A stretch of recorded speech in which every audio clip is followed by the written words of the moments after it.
জলা শিক্ষা খণ্ডৰ অন্তৰ্গত ডঙৰপাৰ আদৰ্শ প্ৰাথমিক বিদ্যালয়ত প্ৰায় 2 শতাধিক শিক্ষকৰ উপস্থিতিত সদৌ অসম টেট উত্তীৰ্ণ প্ৰাথমিক শিক্ষকৰ বাক্সা জিলাৰ পূৰ্ণাংগ সমিতিখন গঠন কৰা হয়। উক্ত সভাত উপস্থিত থাকে সদৌ অসম টেট উত্তীৰ্ণ শিক্ষক সমাজৰ কেন্দ্ৰীয় সহকাৰী সম্পাদক অৰূপ তালুকদাৰদেৱ। তালুকদাৰদেৱে ভাষণ প্ৰসংগত কয় যে বেতন সুৰক্ষা সহ নিয়মীয়াকৰণ আমাৰ প্ৰাপ্য আৰু আমাৰ প্ৰাপ্য দিবই লাগিব। সভাত উপস্থিত থাকি গোবৰ্ধনা খণ্ড সমিতিৰ সম্পাদক ঘনশ্যাম তহবিলদাৰদেৱে কয় যে অসমৰ জনপ্ৰিয় মুখ্যমন্ত্ৰী মহোদয় বিকশিত অসমৰ সেনানী এই ঠিকাভিত্তিক শিক্ষকৰ সমস্যা এখন কেবিনেটত শেষ কৰিব মাত্ৰ লাগে সদিচ্ছা। সভাত ৰাহুল কলিতাক সভাপতি আৰু ধনজিৎ দাসক সম্পাদক হিচাপে লৈ বাক্সা জিলাৰ পূৰ্ণাংগ সমিতিখন গঠন কৰে। নিউজ ডেস্ক ৰিপৰ্ট নি নিউজ। তেতিয়া আমি কিয় বাধা দিছিলো? তেতিয়া আমাক কিছুমানে কৈছিল যে সিহঁতৰ কাম নাই, এনে আন্দোলন কৰি থাকে। বাধা দিছিলো কিয়? যে বিত্ত বিভাগৰ এটা নিয়ম আছে, কোনোবা স্কিমত যদি কোনোবাই চাকৰি কৰে প্ৰয়োজনৰ সময়ত, তেতিয়া 5 বছৰৰ অধিক কাম কৰিলে সেই পদটো এই বিভাগত স্থায়ী হৈ যায় বা চেঞ্চন হৈ যায়। এতিয়া যে কৈ আছে মন্ত্ৰী মহোদয় যে আপোনালোক নতুন নিযুক্তি দিব লাগিব বেগডেটত নহয়, তেখেতে ভুলকে কৈ আছে বা বিপথে পৰিচালিত কৰি আছে আমাৰ কিছুমানক। 2012 চনত বা 13 চনত যদি যেতিয়া জইন কৰিছিল তেতিয়াৰ পৰাই আমাৰ পদটো চেঞ্চন হ'ব, কাৰণ আমি এদিনো গ্যাপ নোহোৱাকৈ চাকৰি কৰি আছো। আৰু 2020 চনৰ 1 জুলাই নিৰ্দেশনা মতে আমি 60 বছৰলৈকে জব গ্যাৰান্টি পাইছো বা চাকৰি নিৰাপত্তা পাইছো।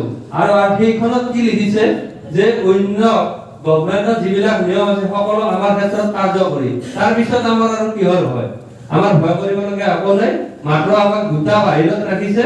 এটা হৈছে এলপিএছৰ পৰিৱৰ্তে আমাক চিটিএফত ৰাখিছে সেই নিৰ্দেশনা মতে, আৰু মৃত্যুকালীন সাহায্য অন্য নিয়মীয়া শিক্ষকক যেনেকৈ 60 বছৰলৈকে দৰমহা দিয়ে, আমাৰ ক্ষেত্ৰত কেৱল এককালীন সাহায্য আছে 5 লাখ টকা। তাৰ বাহিৰে গোটেইখিনি সুবিধা অন্যান্য কৰ্মচাৰীৰ লগত একে বুলি কৈছে। যদি সকলো একেই তেতিয়াহ'লে অন্য কৰ্মচাৰী যদি বেতন সুৰক্ষা পায় আমি কিয় নাপাম? 2 নম্বৰ আমাৰ কাৰণে প্লাছ পইণ্ট।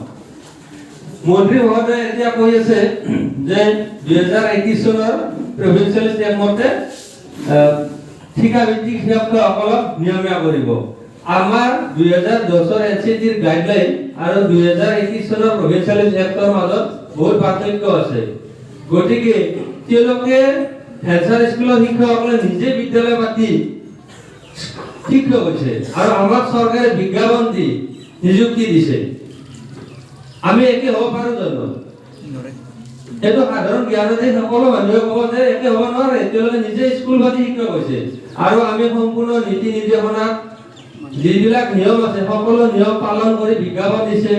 আমি টেট পৰীক্ষাত পাছ কৰিছো, তাৰপিছত আমি কি পাইছো? চাকৰি পাইছো। আৰু তেওঁলোকে কোনো নীতি নিয়ম নোহোৱাকৈ বিদ্যালয় খুলিছে। গতিকে তেওঁলোকৰ লগত নিমিলে। আমাৰ তেওঁলোকৰ লগত তুলনা কৰাটো ভুল কৰিছে। আৰু মন্ত্ৰী মহোদয়ক তেওঁৰ বাসভৱনত যাওঁতে আমি এইটো কথা কৈছো যে ছাৰ আমাক একাকাৰ নকৰিব, আপুনি সমাজত আমাক হেয় প্ৰতিপন্ন নকৰিব। তাৰপিছত যিটো কথা কৈছে যে আপোনালোকে লৈ আহক কি প্ৰমাণ আছে যে বেতন সুৰক্ষা দিয়া। যোৱা 12 নৱেম্বৰৰ কালী পূজাৰ দিনাখন তেখেতে কৈছে যে দিব পাৰে, যে নতুন চাকৰিত নিযুক্তি দিব পাৰে। তেওঁ যেতিয়া ক'লে বিভিন্ন প্ৰতিক্ৰিয়া সৃষ্টি হ'ল আৰু 15 তাৰিখে আমি 4জন কেন্দ্ৰীয় প্ৰতিনিধি গৈ তেখেতৰ বাসভৱনত লগ ধৰিলো। আৰু আমি তেখেতক যেতিয়া বিষয়টো ক'লে তেখেতে কৈছে আপোনালোকৰ প্ৰতিক্ৰিয়াটো মই নিউজ পেপাৰত টিভিত দেখিছো। আমি ক'লো ছাৰ আপুনি আমাৰ লগত কথা পাতিব লাগিব মুৰব্বী। যেতিয়া তেওঁ কৈছে যে টিভিত দেখা পাইছো আৰু কি কথা পাতিম? নহয়, আপুনি আমাৰ মুৰব্বী, কথা পাতিব লাগিব। তেখেতে কৈছে আপোনালোকে প্ৰমাণ লৈ আহক, আৰু সেই প্ৰমাণ মই বিত্ত বিভাগে বাধা দি আছে আপোনালোকৰ বেতন সুৰক্ষাত, মই আপোনালোকৰ উকিল হিচাপে কাম কৰিম। তেতিয়া কৈছে হ'ব ছাৰ, আপুনি এখন আমাক আনুষ্ঠানিক সভা দিয়ক, তাত আমি গোটেইবিলাক বিষয় উত্থাপন কৰিম। আৰু তেখেতক এতিয়ালৈকে আমাক সেই সভাখন দিয়া নাই। যদি সেই সভাখন দিয়ে তেতিয়া আমি কি কাৰণত বেতন সুৰক্ষা পাম গোটেইবিলাক আমি তেখেতক বা বিভাগক আমি দাখিল কৰিম। আমাৰ বিভিন্ন সমস্যাত কেনেকৈ আমি ভাৰাক্ৰান্ত অঞ্চল কেনেকৈ অতিক্ৰম কৰি আহিলো তাৰ কেইটামান আমি দাঙি ধৰিছো। একত্ৰিত হৈ থকাৰ কাৰণে আমি সফল হ'ব পাৰিছো। আৰু আমি এটা ক্ষেত্ৰত বিফল হলো। 2016 চনত আন কৰ্মচাৰীসকলে কি পালে? সপ্তম ধৰ্ম আয়োগতে ধৰ্মা বলে